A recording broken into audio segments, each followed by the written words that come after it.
Glasses of various kinds, including shot glasses, flew up and knocked against each other, spilling their contents onto the fingers of the young people. Timothy Weston accepted congratulations with a wide smile. Today they poured it on him like rain. Compliments, kind words, wishes that his wallet would never run out of money, and in bed there were always hot girls. "Timothy, bro, happy birthday to you. You are the best man," said his tipsy and red-cheeked friend Ben. The guy decided to hug the birthday boy. Because of all the drinks, his legs refused to hold him, and he rather hung onto Timothy's shoulder like a dead weight. "Thanks." Timothy patted his friend on the back and sat down next to him on the couch. Timothy sipped from his glass and looked around at his friends with a satisfied expression. Timothy's 20th birthday party was in full swing. The music in the nightclub was thundering, the spotlights hitting the eyes. Everywhere you looked there was fun, glitter, smoke and splashes of expensive champagne. Go-go dancers with beautiful bodies wriggled in special open cages. They looked like exotic birds, but instead of plumage, they wore short shorts made of leather. The bartenders behind the bars were not just stirring cocktails and pouring hot drinks. They were demonstrating their skills in a continuous show. Bottles and glitter shakers were flying up now and then. This club was considered the most glamorous and luxurious in the city. It was the heart of the city's nightlife. To get inside, it was not enough to splurge on a table and be able to order something from the fabulously expensive menu. You still have to overcome 2 cordons of scowling guards, face control, dress code, and all that. Of course, for Timothy and his friends, this was not a problem. Rhonda, for example, who was sitting opposite, was the daughter of a local deputy and a charming, cute blonde with naive eyes like a child. She was on all the propaganda posters for her father. Not letting her into the club today would be like signing a death warrant for his business tomorrow. Then there was Gray.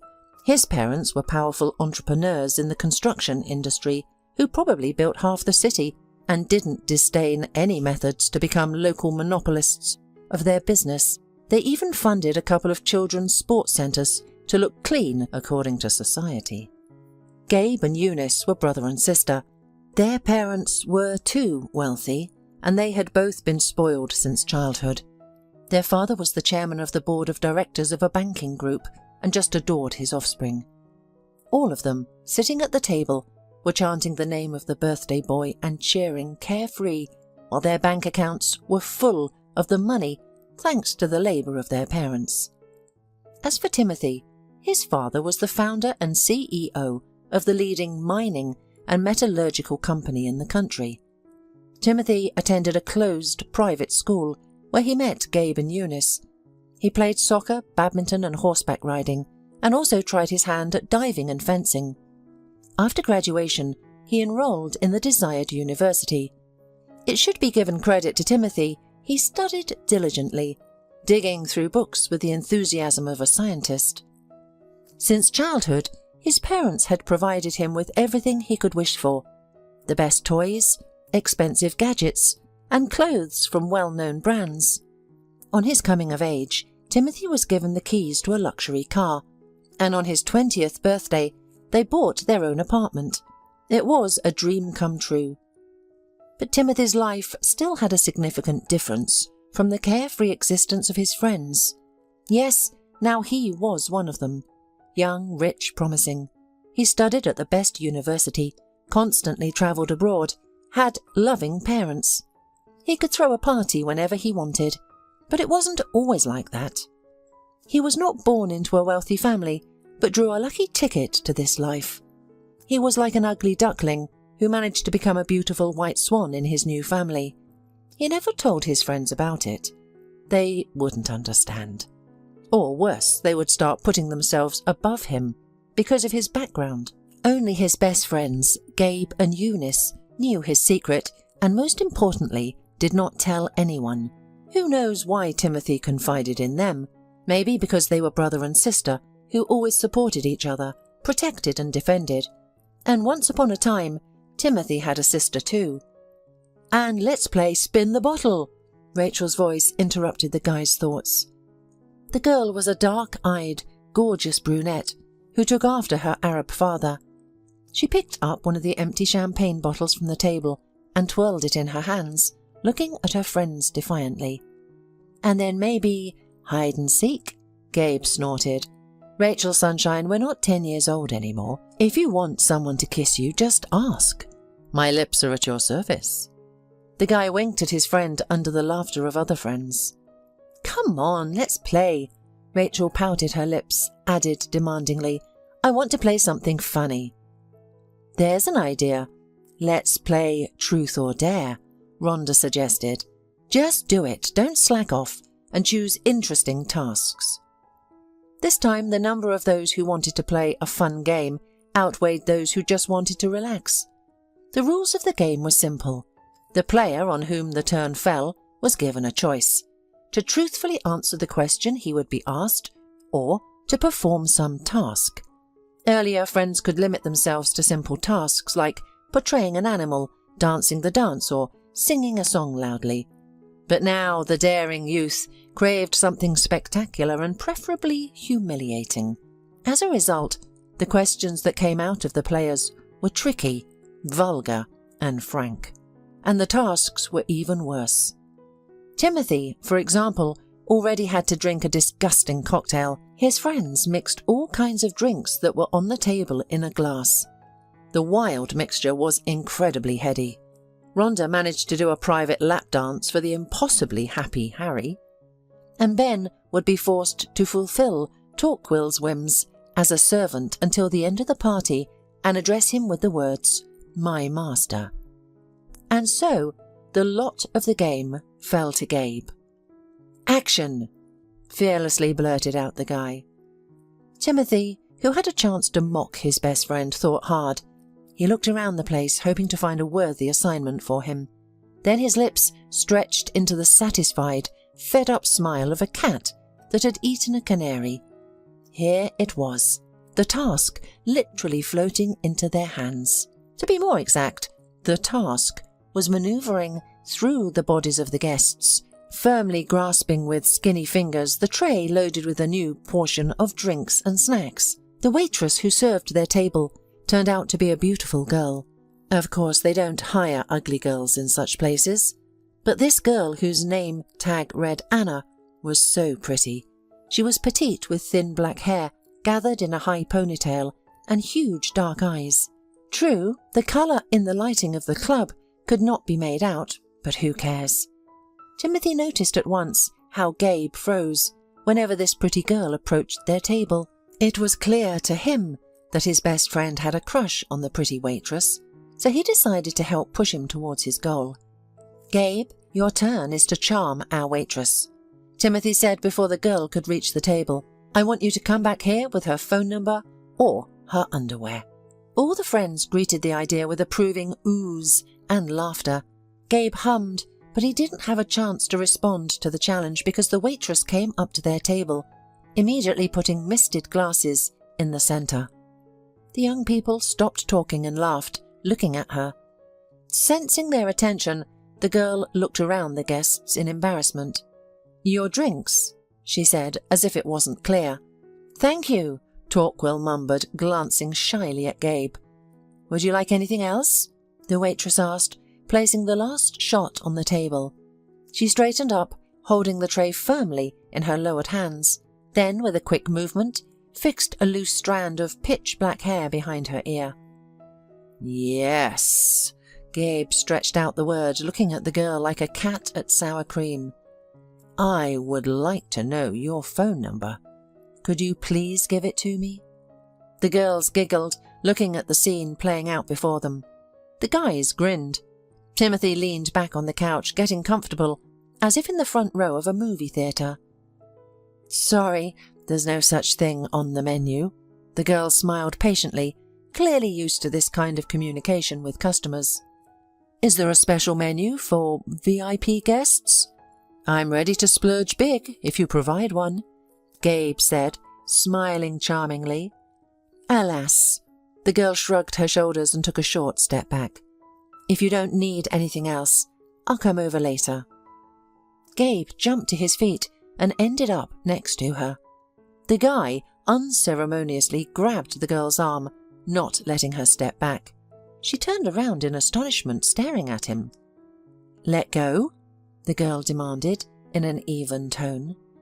Gabe obeyed with a grin, throwing his hands up and showing the girl his palms. "Don't be offended. I'm being sincere," Gabe began with a tempting tone. "I really like you. I'm thinking of inviting yourself to have some fun with us. We're not bad guys. We'll drive out of town and have a pool party. Let's go. You're going to love it." "I'm allergic to chlorine," the girl reported, pressing her lips together in impatience. Her gaze slid around as if looking for support, but no one cared about the waitress. "No problem. We have a jacuzzi," Gabe insisted. "Thanks for the offer, but I'm working," Anna said firmly. "That's okay. I'm willing to buy your time," the guy smiled. "How much is your shift worth? Let someone else fill in, and I'll take you away for the rest of the night." "You must be confusing a nightclub with a man club," the waitress suddenly hissed, narrowing her eyes. "That's not the way it's done here. I could call security. Come on, stop flirting and playing hard to get," Gabe urged, getting angry with every minute. He was generally not a bad guy, but this evening he had had too much to drink and did not want to listen to the waitress's refusal in front of his friends. Suddenly, he leaned over to her and whispered something into her ear. What he said was not audible to the audience. However, his hand at some point rested on the girl's thigh, which was encased in a short uniform skirt. He barely had time to stroke it before events took an abrupt turn. The girl flared up so much that her indignation was visible even in the darkness of the club. She sharply pushed Gabe away from herself. The tray fell out of her hands, falling to the floor with a clatter. Gabe even had no time to realize that the waitress's palm had smashed into his cheek. The force of the blow was such that it would surely leave a memorable mark on his cheek with the imprint of her fingers. "Are you crazy?" exclaimed Gabe, looking at the girl dumbfounded. "But what did you think? That if you can afford a bottle of expensive champagne, I will bow down before you?" the girl blustered. "I have some bad news for you. Not everything in the world can be bought." The girl no longer looked like a charming doll. A fearsome fury stood before them, her eyes scattering lightning bolts. "What's gotten into you, little girl?" Ben, who was only amused by what was going on, interjected. "Don't you know that you should treat us properly? We're all good guys here. Don't insult us if you value this place. Otherwise, you won't be the one calling security, but we will." "I'm not insulting you." The girl proudly straightened her back, raising her nose and holding it to her chest like a shield. "I'm stating the facts. All people have personal boundaries, regardless of who they work for. If you can't keep your distance, hire a manners tutor. You can afford it, and buy some politeness in change." "Who do you think you are?" snorted Timothy, getting up from his seat and approaching the brazen waitress. "You think that if your face is pretty, you can wave your arms and open your mouth?" He decided to stand up for Gabe, cutting off the sassy girl. His head was buzzing with the alcoholic mixture he had drunk, and anger was boiling in his chest. "No, seriously, how dare an ordinary waitress talk to them like that? Didn't they teach you a simple rule when they hired you?" he continued, hovering over the girl, whose fingers turned white as she gripped the black tray. "The customer is always right. Plain and simple, isn't it? It's easy to remember, even to you. And if the customer is like us, you have to smile and indulge his whims. Do you know how much money we leave this place every weekend? We throw your annual salary in here and hope the service is up to par. And what are you doing? You're biting the hand that feeds you. So now, come and apologize profusely to my best friend. If you're lucky, we won't destroy your life." "No," the girl muttered emphatically, but her lips treacherously trembled. "It's up to him to apologize for the indecent offer. "Don't you realize what's going on?" Timothy was furious, looking at the brazen waitress with an alcoholic gaze.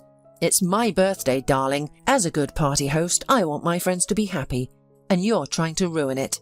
Let me explain it again. The difference between our social statuses is a gulf, and the sooner you realize it and become docile, the sooner you learn to accept the handouts that fate gives you. Then life will become easier and better. So go and apologize before I insist you do it on your knees. Then I'll forget the whole thing and even leave you a decent tip to spend on a new blouse or lipstick. Did you get it? Let's go." He forcefully grabbed the waitress by the wrist, yanking her toward Gabe. But the girl didn't put up with what was happening. Anna, whose eyes were already filling with tears, grabbed the first drink that came to hand from the table. In the next second, she threw its contents into Timothy's face. "What a wild wretch you are," growled Timothy, wiping the sticky drink from his face with disgust and anger. "You're gonna regret this, you fool." The next events unfolded rapidly.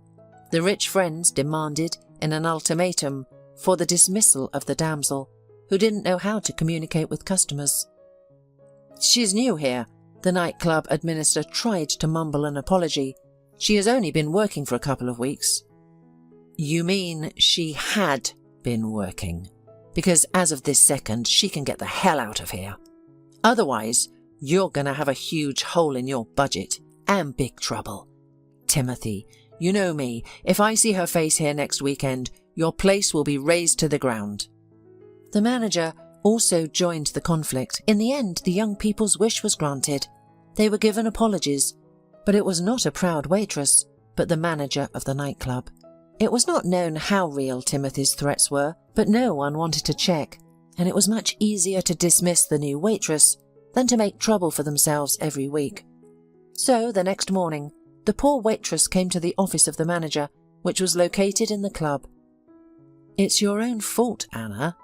The man looked glumly at the waitress, handing over the money for the shifts worked, and letting the employee go wherever she wanted. "Didn't you know where you were going to work?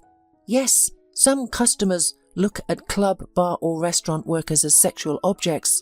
So what? You could have put up with it, smiled a couple of times and forgotten. You'd get a tip the size of a month's wages. And you're a fool." "I don't want their money," the girl scowled, taking her money. "And my name is Anna Maria. How many times can I say it? Anna Maria, not Anna." She placed a shiny silver-white badge on the manager's desk with her name on it, which was annoying to her eyes. When Anna Maria was given a uniform, they shrugged their shoulders, saying that her name was rare and they wouldn't order a new badge for her. However, it's a good thing that they didn't. Her time with the club was short-lived. Leaving the building, the girl took a deep breath and turned around. Where was she going to go now? It would seem that all roads were open before the young, beautiful Anna Maria, but alas, reality was far from fairy tales. For graduates of the orphanage, many paths were closed. Anna Maria, sighing heavily, wandered towards the bus stop. She should go to the supermarket and buy some groceries. The refrigerator was empty. Then she needed to prepare for the seminar on Monday and, of course, look for a new job for the weekend. Anna Maria turned 19 a month ago. The girl had just graduated from the orphanage, where she had lived since she was 5 years old. When she left the gates of the orphanage, she had no fear. On the contrary, a warm and joyful anticipation of change settled in her chest. She felt like a bird released from a cage. Unfortunately, no one told her that freedom is full of dangers. There, she had to build a nest, look for food, and fight for life, fearing to encounter birds or prey with large claws. Anna Maria got into the orphanage with her older brother. Their mother grew up in the orphanage herself, and she had no relatives. The father abandoned her when she was pregnant with their second child and disappeared without a trace. The single mother had no job, only social payments for the children. There were no means for a normal life, and even less for the maintenance of small children. And frankly, the mother had no desire to raise them. More importantly, this woman enjoyed drinking in the company of her buddies. The children were growing up in a world filled with the smell of booze and tobacco, the inarticulate shouts of drunken adults and swearing. Under these conditions, brother and sister became the closest people to each other in the whole world, protecting and preserving their fragile world from the harmful influence of adults. Left to themselves, they learned to survive. Even though Anna Maria's brother was a year older, he felt responsible for his sister as a man. Once, he stood up for Anna Maria when her mother's drinking buddy, a typical representative of marginalized society, tried to hit the girl.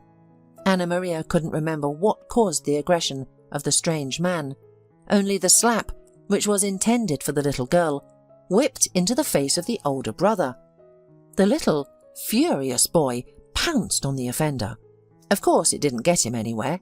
How old was the brother then? 5 years old? But Anna Maria could remember for the rest of her life how he stood up for her. Her brother used to build huts for them under the table, throwing thick blankets on top. There they hid from the terrible, unjust world. He made up stories and told them to Anna Maria. And once he even composed a special poem to comfort his sister, who was crying from another offence. A short set of rhyming lines that Anna Maria had memorized. She hid it deep in her heart and repeated it like a prayer in especially difficult moments. Even as an adult, it seemed to her that it was a child's prayer protecting her.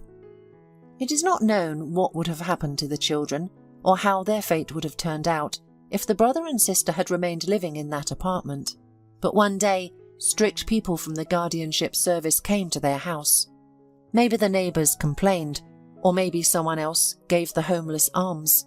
But both children were taken away from their mother, depriving her of her parental rights. At first, the brother and sister were together, but then their world once again shook, collapsing into dust. To increase their chances of being adopted, the guardianship decided to separate them. To the horror of the frightened children, one cloudy day they were sent to different orphanages, and all contact between them was lost. Anna Maria did not know what had happened to her brother, but she hoped that his fate was better than hers. She was taken in by a foster family, only to experience betrayal once again. She was eventually returned to the orphanage, where the walls and surroundings disgusted her. From a young age, the children were taught to work independently and live according to a strict schedule, much like in a prison. They were responsible for cleaning not only their rooms but the entire building, washing floors and windows, doing laundry, removing snow from the yard in winter, and falling leaves in autumn. However, the real problem was the methods of education and punishment, which were both exotic and diverse. It was possible to get a portion of the punishment for any mistake. For example, those who did not sleep during quiet hours were beaten with a wet towel. During the summer, they could be whipped with nettles and locked up in a gloomy shed on the orphanage's grounds. Especially unruly children who refused to obey the teachers were put in a distant wing for a month, where they were deprived of any contact with the outside world. Besides, the children in the orphanage were diverse, with hazing and power struggles between different groups being common. Therefore, when Anna Maria left the orphanage, she did not shed a single tear. Fortunately, the orphanage provided educational assistance to its pupils and sent many of them to different educational institutions. Anna Maria chose to study at the veterinary school because she had a love for animals that surpassed her love for people. It's difficult to believe, but Anna Maria had a sympathetic and open character. She just did not allow others to bully her, as she had a strong will that was forged in the harsh conditions of the orphanage. That was why she refused to tolerate the bullying of wealthy guys who had influential connections. After a bad conversation with the manager at the nightclub, she bought groceries and arrived at her grey apartment building. It was in a state of disrepair, but the government stubbornly turned a blind eye to it. It was so cold in the winter that one had to sleep in a down jacket. Since graduation, Anna Maria had been waiting in line for housing, just like any other orphan. However, no one seemed to be rushing to give her a roof over her head. When they finally did, the apartment was located in an old house that was barely holding up. Anna Maria said with objective reasons why the apartment was unsuitable. The house was in deplorable condition. The apartment was located under the roof, and dark mould had already gathered in the corners, creating a musty smell inside. The roof was obviously leaking, and during the rain everything poured directly into the apartment, causing the old floral wallpaper to peel away from the walls. "You don't look a gift horse in the mouth," said a formidable woman from the housing distribution service, and her bushy eyebrows met over the bridge of her nose when she looked at the orphan. "Sign the paper and be glad to have a roof over your head. Some people live on the streets." Biting her lip with resentment and realizing that she had been deceived, Anna Maria signed the necessary documents. She simply couldn't give up the damaged apartment. A new apartment would have to wait until old age. The girl, who had just graduated from the orphanage, did not fully understand how life was organized outside. She did not understand that it was necessary to fight injustice and go to court, for example. After all, many years ago, she was locked in a barn in the winter. What was a leaky roof to her? Nothing. After eating dinner and reading lectures, Anna Maria sat down in a chair and looked through job vacancies. Of course, Anna Maria, having entered the veterinary school, dreamed of immediately working in some veterinary clinic, even as a janitor or running small errands.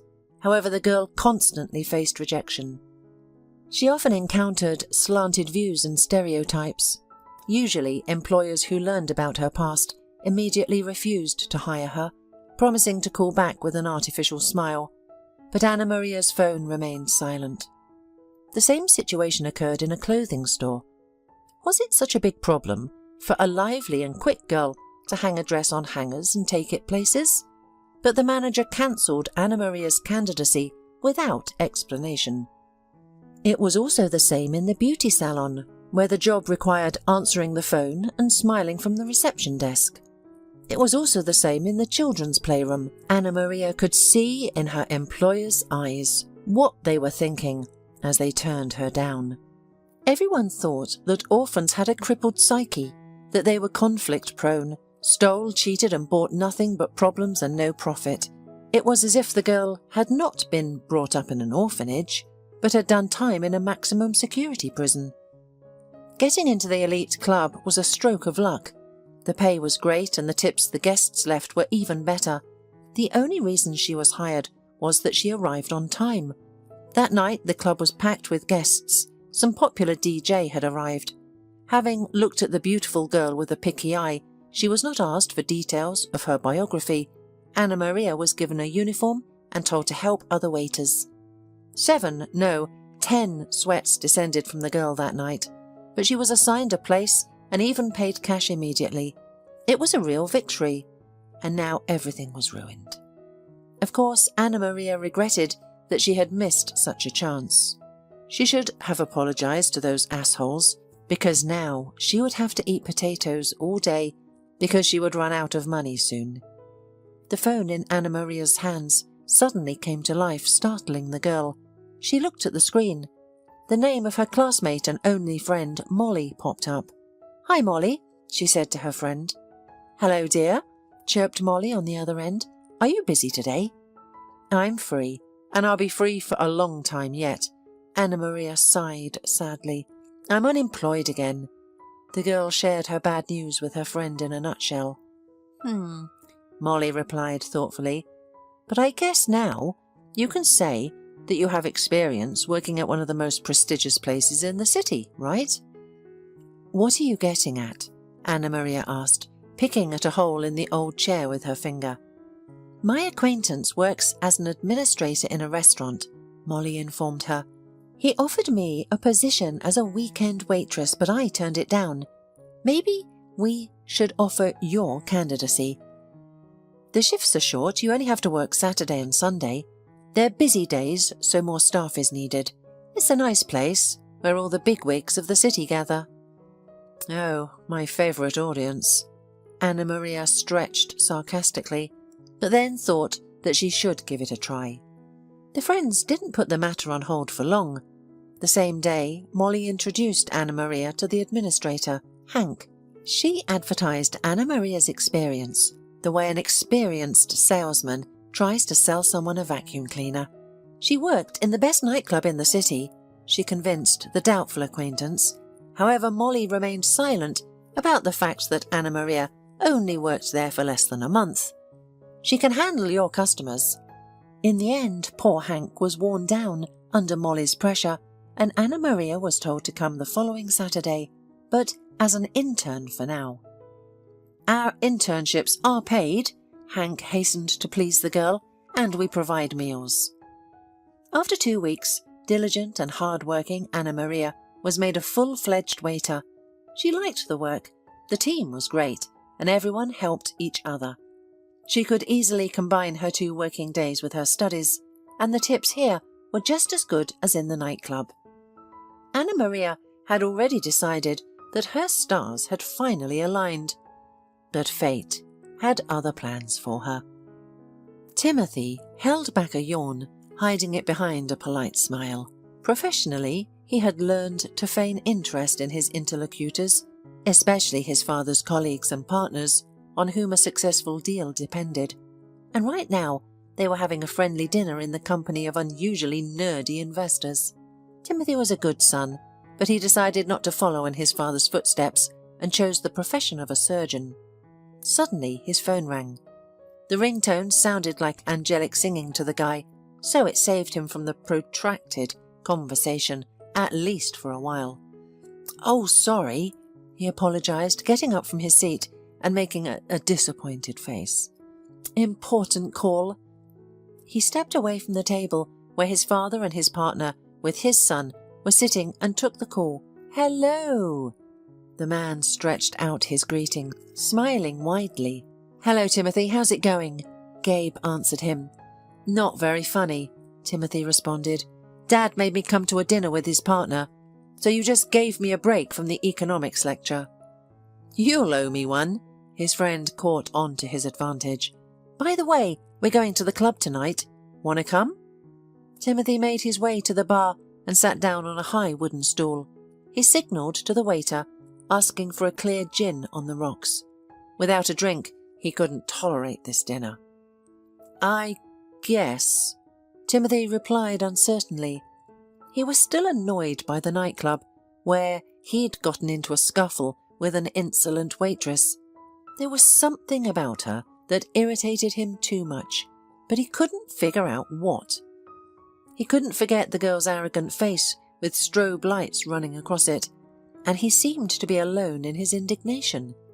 Gabe, one of the main characters in the play, forgot about the incident the very next morning. Maybe because of his easygoing nature, or maybe he really didn't care about the girl's behaviour. But Timothy couldn't stop his irritation, even at the mention of the unfortunate place. He knew the girl had been fired, but his soul would not rest. "Are you still freaking out about your birthday?" The best friend sensed Timothy's mood. "Forget it, bro. To be honest, I liked it." "Are you crazy?" Timothy snorted, grinning, and stirred the ice in his glass. "I didn't know your fetish was when somebody wipes their feet on you and punches you in the face." "Go to hell," replied the friend without rancour. "That waitress is just a girl with character. I love that kind of girl. It's a shame she got fired. I was drunk. She started blowing me off. She hurt my male pride. So I said all sorts of things to her." Timothy wrinkled his nose. "What kind of nonsense are you talking about, Gabe?" grumbled Timothy, feeling that his friend had betrayed him. "You forgot some girlish novel in your room, and you've picked up hearsay from there. Say it's true, or we'll go look for the reason for your softness at the therapist." "You're wicked, Timothy." Gabe waved away his friend's sarcasm languidly. "In general, we are waiting for you, if you survive your dinner."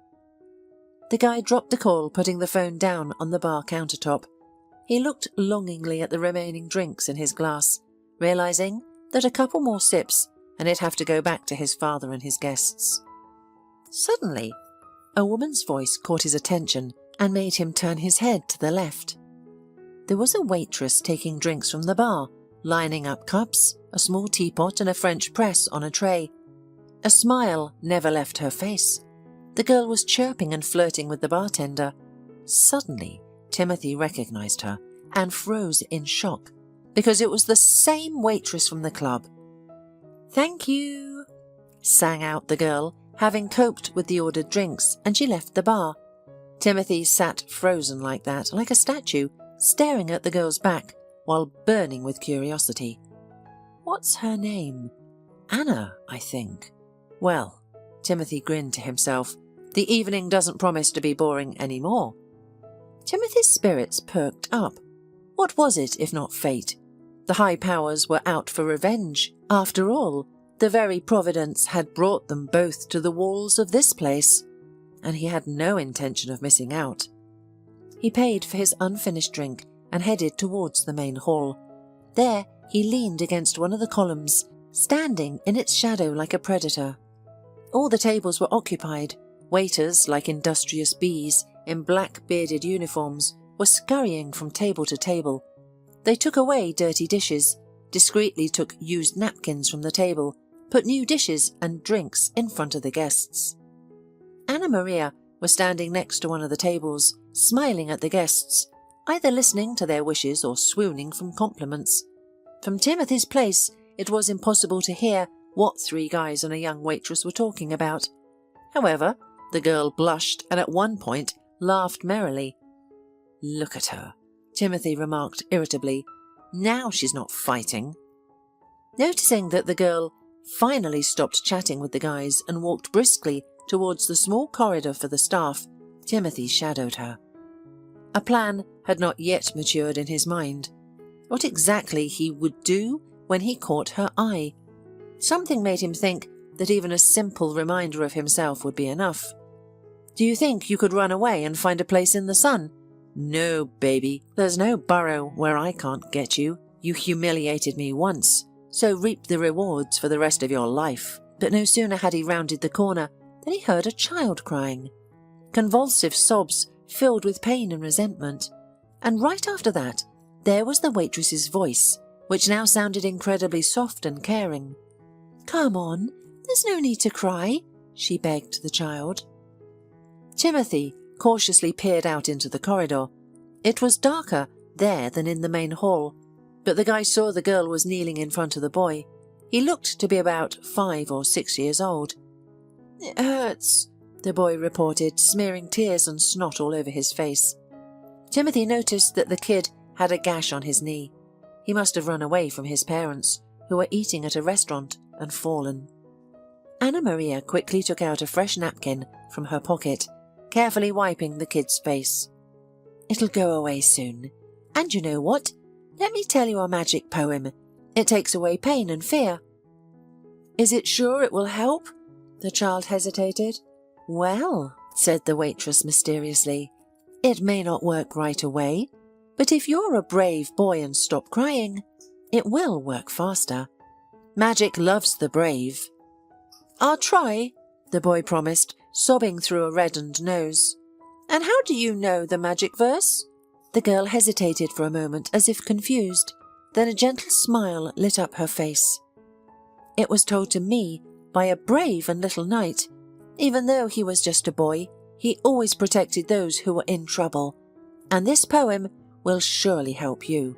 Then the girl leaned over and whispered something that made Timothy's blood freeze in his veins. She was telling him something, not just a poem. It was a familiar poem, a comforting poem that he, Timothy, had invented a long time ago. So long ago as if it were in a past life, covered with a layer of dust. And now this centuries-old dust was blown away, dispersing it around. And Timothy stopped breathing because the dust was getting into his lungs, stinging his eyes and making tears appear. Timothy couldn't believe his ears. It was the verse he had told his sister Anna Maria when they were hiding in the blanket house, or when she was afraid to fall asleep at night, or later when, once they were in the orphanage, they used it to take away their fear of the unknown. Timothy watched mesmerized as the waitress stood up and took the little boy's hand. He had stopped crying altogether. Only a red knee with an abrasion and slightly swollen eyes reminded him of the recent trouble. "Now let's go find your mum, okay?" she said. "She must be worried, right?" "She thinks I'm in the playroom," the boy sighed sadly, "and I ran away. She's going to scold me." "She won't. I'll explain everything to her."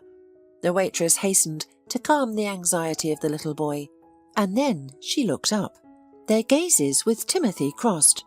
At first, recognition and consternation lit up in her eyes, but those emotions were instantly replaced by a frown of indignation. "I hope you're not following me," the girl said, blushing with indignation. "Otherwise I'll go to the proper place and seek an injunction against approaching me." The waitress swiftly rushed past the guy, dragging the boy in tow. Timothy, on the other hand, looked dumbfounded. He stared at her with his mouth ajar, as if he were facing a new wonder of the world that he had accidentally met in his life. Is he drunk or what? A squeamish thought flashed through the waitress's mind. Despite the outward bravado, Anna Maria did not like the unexpected meeting with the rich guy. What a misfortune to get a job at the very restaurant where this rascal is dining. She did not know what else to expect from him. Anna Maria clenched the child's hand harder in hers, leading the boy away. She knew where his family was sitting. A noisy company was celebrating someone's anniversary. "Wait!" Timothy dazedly called out to the girl, as if to come out of a trance. "Wait! I have to ask you a question. Just wait!" She felt his hand come down on her shoulder from behind. The girl immediately jerked forward, letting the guy's fingers scoop up nothing but air. Turning around sharply, she gave him an angry look. "Don't you dare touch me," Anna Maria hissed. "I'll call security. It's a decent place here. There's a camera. I'll tell them you've been harassing me." "You misunderstood me." "Have a nice day," muttered the girl, quickly winding her way into the main hall. Timothy, unable to stand it, rushed after her. At that moment, another waitress, the one who had served their table, was returning from the hall. "Anna Maria, you don't waste time, do you? Already found yourself a boyfriend?" she cheerfully threw, passing by the colleague and throwing a look at the boy who clung to Anna Maria's hand. Timothy froze in place. His eyes widened and his heart skipped a beat to start pumping blood with renewed vigour. The air was getting short. Anna Maria! She called her Anna Maria, he thought in shock. Meanwhile, Anna Maria smiled at the other waitress. "Yes, you know, I was desperate to find a Prince Charming. I thought it would be easier to raise him myself." The second waitress laughed merrily, appreciating the joke. Her head was turned toward Anna Maria as she walked away. She didn't look ahead. Therefore, she didn't notice an obstacle in the form of a petrified Timothy and flew into him. The tray with dirty plates slammed into the guest's chest. One of the plates slipped, falling and breaking into small white shards. The rest of the dishes miraculously survived. "Oh, my goodness," the waitress exclaimed fearfully. "I'm sorry, I didn't see you." Timothy, however, did not even hear her lamentations. He fell weightily to his knees, as if his legs could no longer hold his body weight. "What's wrong with you? Are you feeling ill? Did I hit you?" the waitress asked him incomprehensibly. "Your jacket is a little dirty. Let me wash it." The guy wasn't thinking about the greasy stain on his expensive jacket that someone's leftovers had left. He was thinking about the fact that he had banged his left knee, and it ached again, reminding him of his soccer injury. The pain throbbed in him like that little boy must have. And in his head, at that second, the waitress's voice rang out with that poem again. Timothy finally came to his senses, shaking off the obsession. He had finally found his sister after all these years. He had found her when he had given up hope long ago and dropped his hands. The guy brushed the waitress's hands away from him, jumping up from the floor. "Sorry," he mumbled, not looking in the direction of the confused woman. He ran down the hall looking around. Where was she? He must explain everything to her. But suddenly another thought came to his mind. No, first he must make sure it was her, that this was no joke of evil fate and coincidence. Maybe his sister told their poem to this waitress. Or maybe he didn't make this poem up himself, but heard it in the yard, memorized it to comfort his crying little sister. "Son," Timothy's father called him. "Where have you been? I called you and then I started looking for you. We were just leaving." Timothy looked back at his dad with some surprise. He had already forgotten that he had not come here alone, and he had some responsibilities to his invited guests. Go, Dad, I'll be right back," Timothy muttered, still looking around the tables. I need to find a girl." His gaze ran from one waitress to another. Where is she? Maybe on the second floor of the restaurant. "Whatever it is, it can wait." Mr. Weston pronounced it with a dash of seriousness in his voice. "You'll chase the girls some other time. It's critical for us to make an impression now, Timothy. A great contract is at stake. How about not to ruin it?" "You don't understand, Dad." The heir tried to explain himself. "You're the one who doesn't understand." The father raised his voice, but then sighed, calming down. "Listen, Timothy, let's postpone your super important search operation until next time. I don't ask you for anything that often." There was truth in that. Father and mother showered their son with all the blessings, never denying him anything, and never asking for anything in return. So, to turn his back on his family now was wrong at the very least. "Okay," Timothy exhaled in a shaky voice, still scanning the surrounding space with such tension in his gaze that his eyes began to hurt. "That's good." The father patted his son on the shoulder. "Let's go. Everyone's waiting for us." Timothy realized he was doing something wrong when he left to follow his father. But with that, he felt a prick of relief. He was still afraid to believe in possible happiness. But he could also not forget the look that the girl gave him in their last meeting. It was full of contempt, disgust, and even hatred. Of course, she had a reason for that reaction. Timothy was being a moral freak, intoxicated with power, stirred by the feeling that was stirring in the stranger's breast. He had allowed himself such low acts, for which he now berated himself. But it was useless to regret. What had been done could not be undone. How am I supposed to show up in front of her? "Look, Anna Maria, look what your brother's become. He is rich financially, but poor spiritually." The guy was ashamed. He spent the rest of the evening with his family, but his thoughts were far away, and when Gabe started calling him on the phone, trying to pull him to the nightclub, he ignored his friend. Later, lying in bed, he could not sleep a wink. Now he understood why the girl annoyed him so much. It wasn't irritation. It was painful memories of the past, like an organism's reaction to a trigger. Her hair was the same shade as his own, and her skin was as pale as if they'd both been created from the same piece of marble. Why hadn't he seen that before? And her big eyes were brown, like good whiskey, like strong tea. They were his little sister's eyes. He had so often wiped the tears from her cheeks, and now he was trying to make her cry himself. Memories began to creep into his mind along with the pre-dawn fog, sticky and cold. He remembered how he and Anna Maria had been brought to the orphanage, how they had held hands, afraid to uncross their fingers. They had been put in separate rooms then, and he had snuck into her room at night. In the morning, the teacher found them sleeping in the same bed, and then they were separated.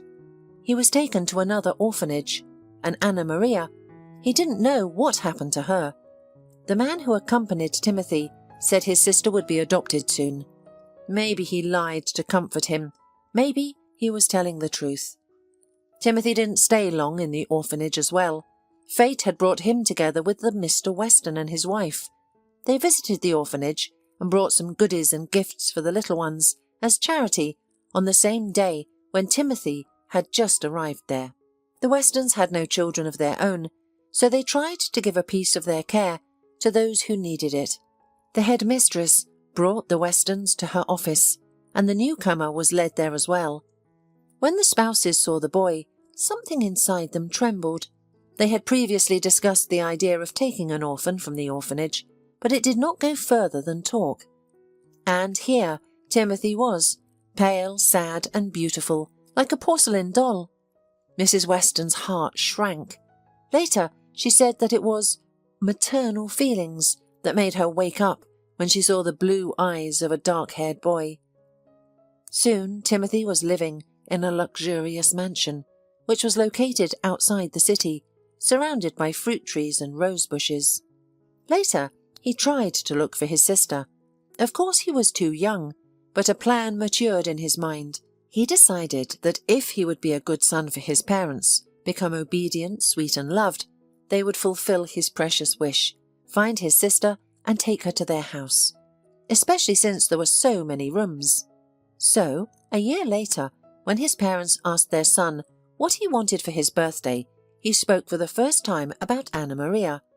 "I'm ready to eat less," the boy seriously and fervently promised his foster parents. "And we can sleep in the same room. You know, she's minimal and thin, like a bird.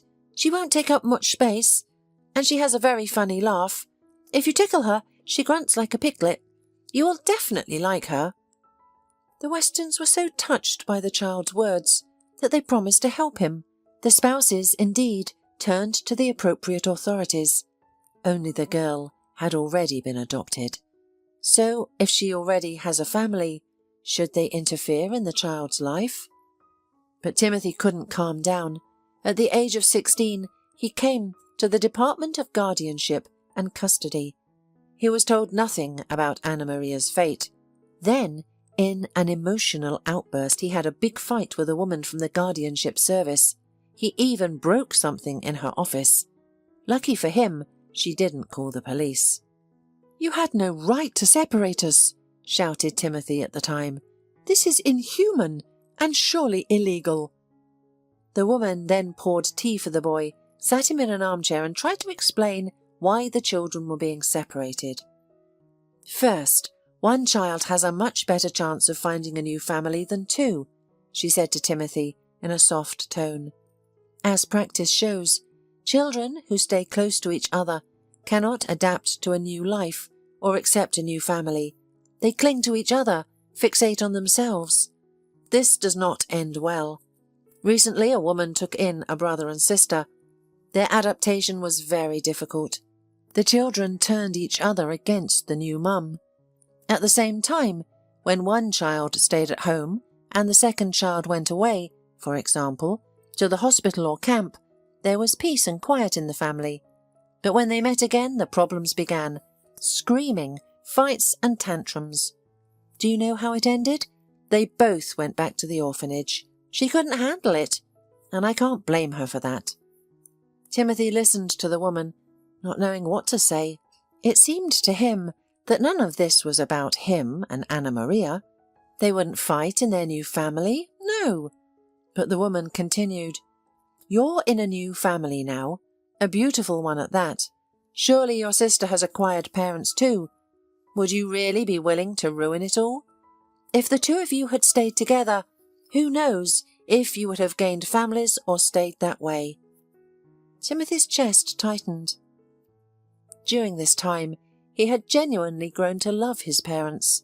They had given him the love and care he could never have dreamed of. Of course, he wouldn't want to lose them. Meanwhile, memories of his sister faded with time, seeming like something distant from a past life. They were coloured in grey tones, laced with piercing sadness. And then Timothy gave up. He decided for himself that Anna Maria too had found her place. A family where she was loved, where she had the dog or cat she had always dreamed of. Anna Maria loved animals and never passed by a yard kitten or puppy on the street. Timothy decided she was happy. And then a girl burst into his life. She was like a comet that drew the starry sky, attracting his attention. Everything else faded away. The next morning Timothy went to the restaurant, torturing himself with thoughts and conjectures. He could no longer wait. His whole body vibrated, and his fingers shook when he went inside and asked the bartender to call the receptionist. Just yesterday, the fancy restaurant had been packed to the brim with guests. Now it was quiet on a Monday morning, with neutral music more suited to a masseur's room to relax clients. A red-headed waitress was watching the only guest in the place without much enthusiasm, an elderly man in an expensive suit. He was finishing his English breakfast, drinking with black tea. "Hello, may I help you?" Timothy was snapped out of his distracted thoughts by the administrator.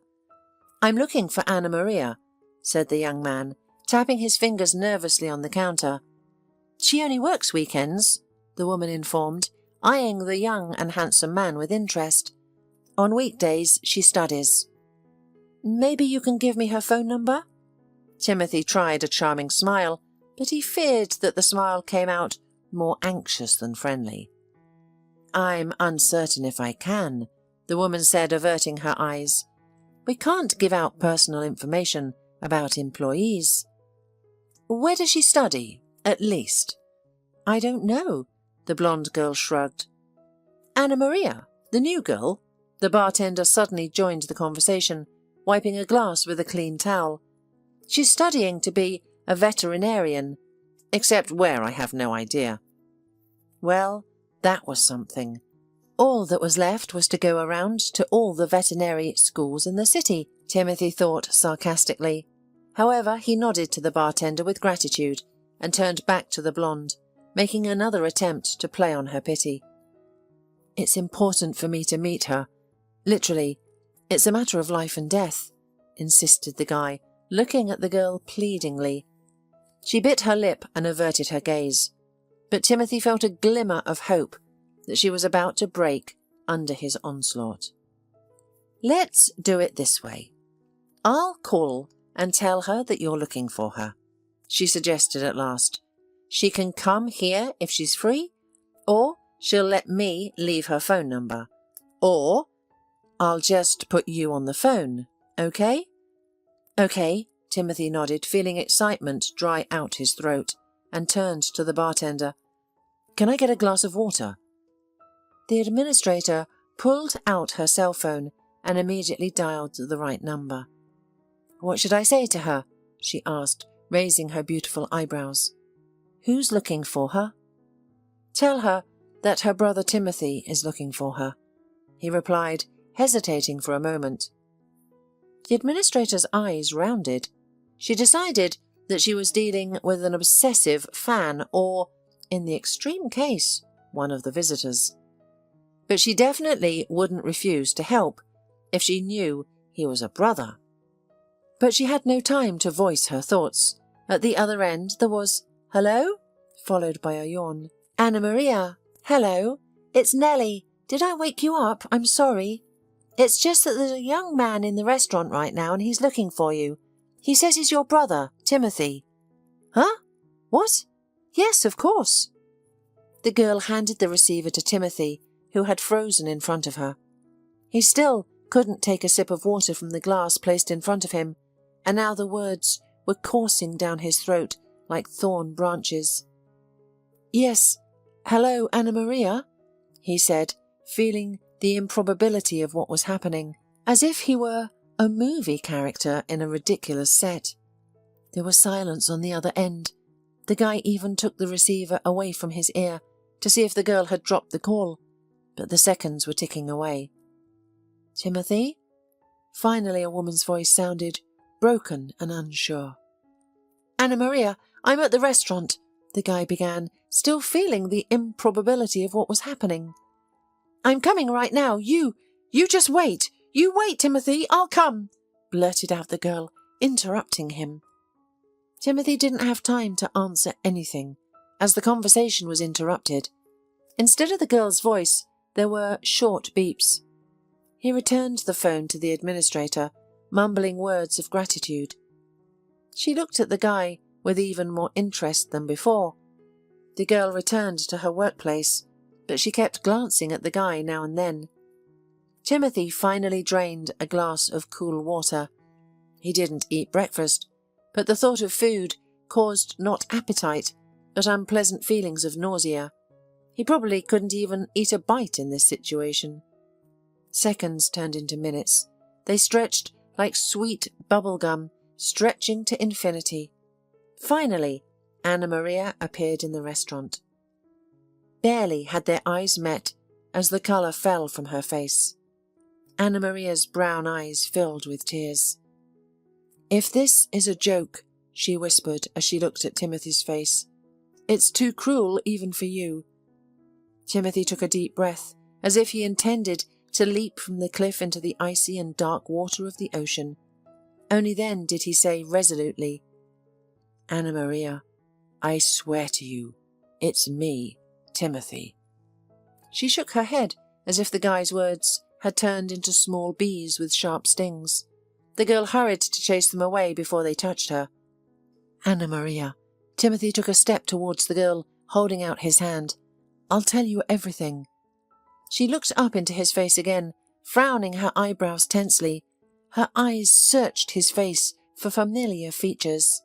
And they found them. Anna Maria, who had grown up amidst the cruelty of orphanage children, couldn't bring herself to reach out her hand in response. She still wasn't sure if it wasn't a coincidence, a cruel prank concocted by the rich kids. However, he had the same blue eyes and hair, and he had the tiny mole next to his eyebrow. It was the same as Timothy's. It almost blended in with his eyebrow. If you didn't look closely, you wouldn't notice it, but Anna Maria knew where to look.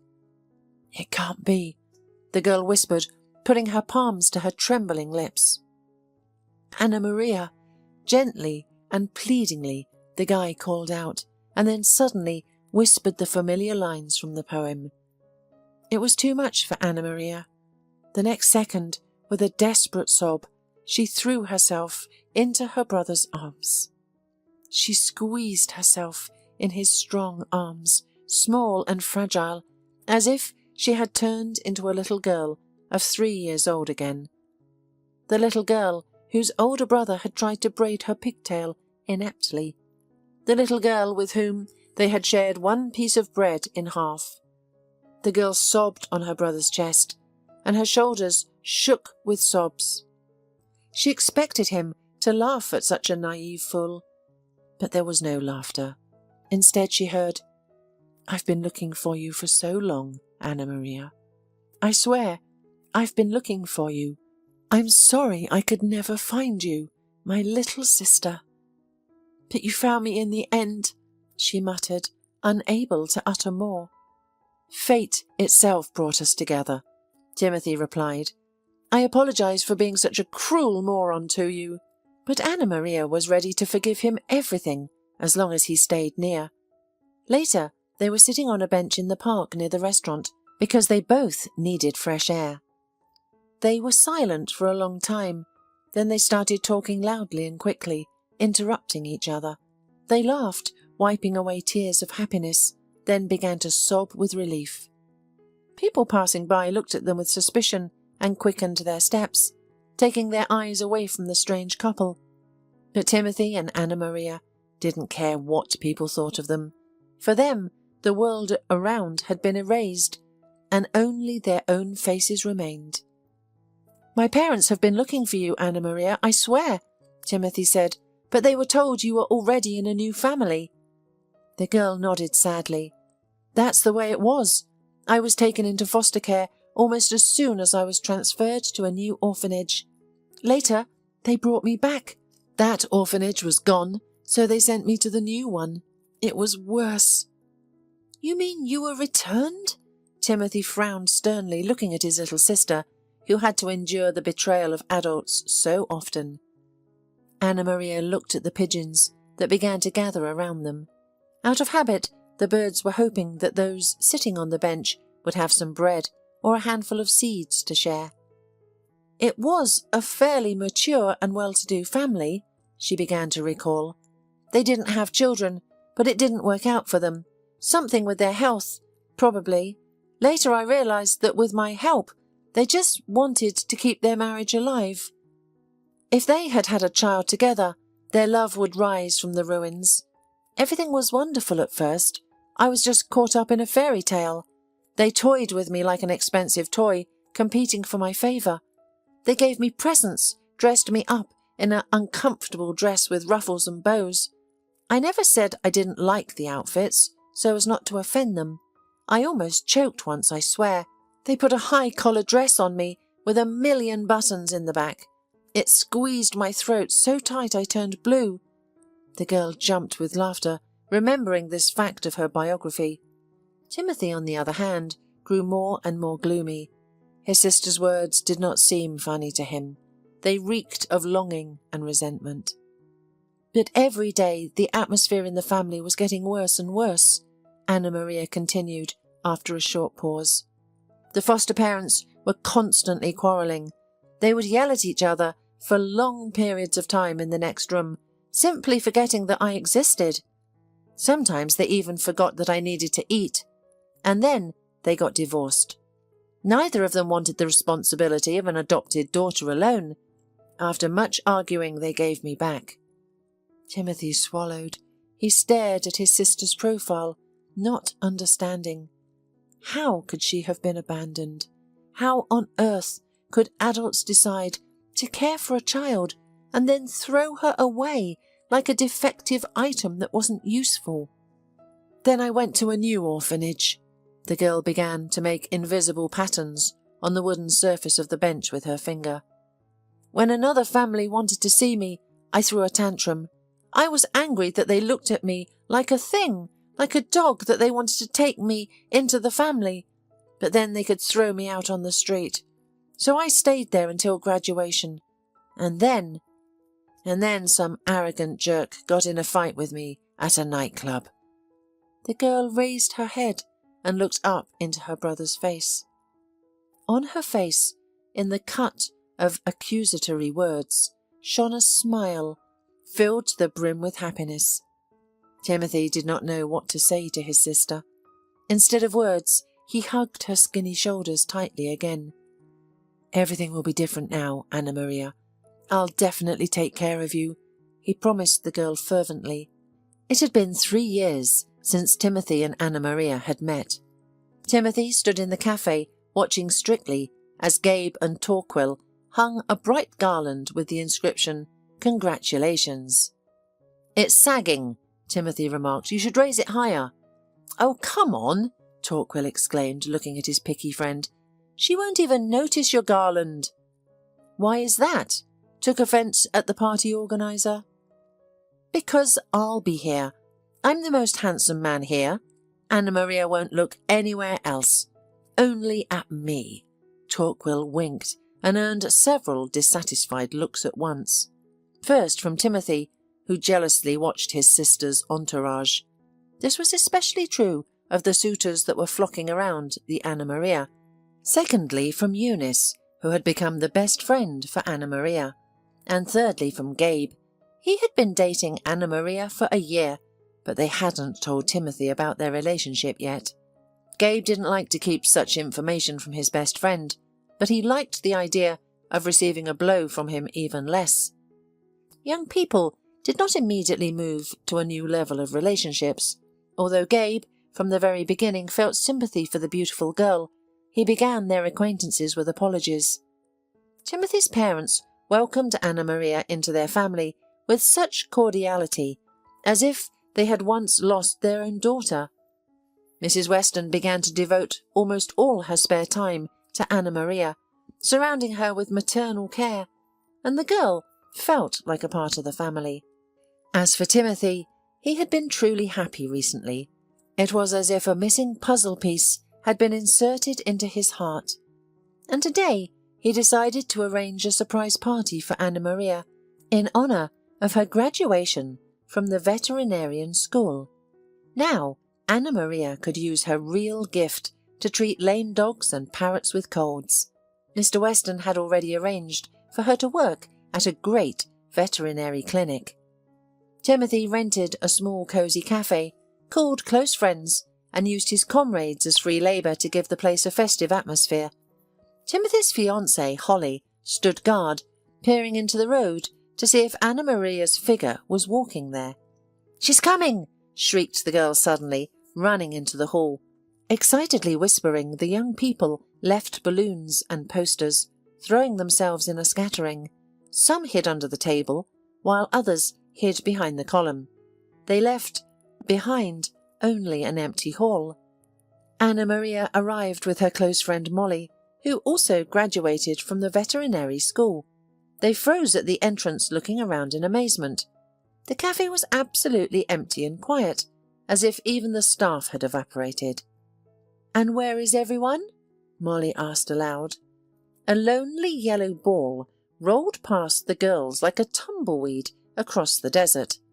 At the same instant, Anna Maria and Molly jumped, shrieking, as the walls of the cafe were filled with pops. Multicoloured confetti flew through the air, and with it came shouts. "Congratulations!" the friends yelled. "Surprise!" The young woman accepted congratulations from the friends, laughing and crying with joy. Anna Maria caught a glance at Timothy, realising perfectly well who had started it all. Brother and sister met eyes, and Anna Maria thanked him with a sincere smile. Sometimes she anxiously wondered if it would all be taken away from her again. But Timothy was doing everything to make those unpleasant thoughts leave her. Gabe, her secret boyfriend, jumped up to her. In front of everyone, he wrapped her in a hug and kissed her on the lips. Everyone hooted. "I thought today was a good chance to make us known," he whispered in the ear of an astonished Anna Maria. There were plenty of witnesses around. "Timothy definitely won't kill us." "Well, no," muttered Timothy, already addressing what had happened. "I can't believe it. Anna Maria? Of all the guys in the world, you chose that ridiculous jerk." He was answered by cheerful laughter, and Anna Maria felt her heart beating fast in her chest, which was bursting with excitement. She was finally home.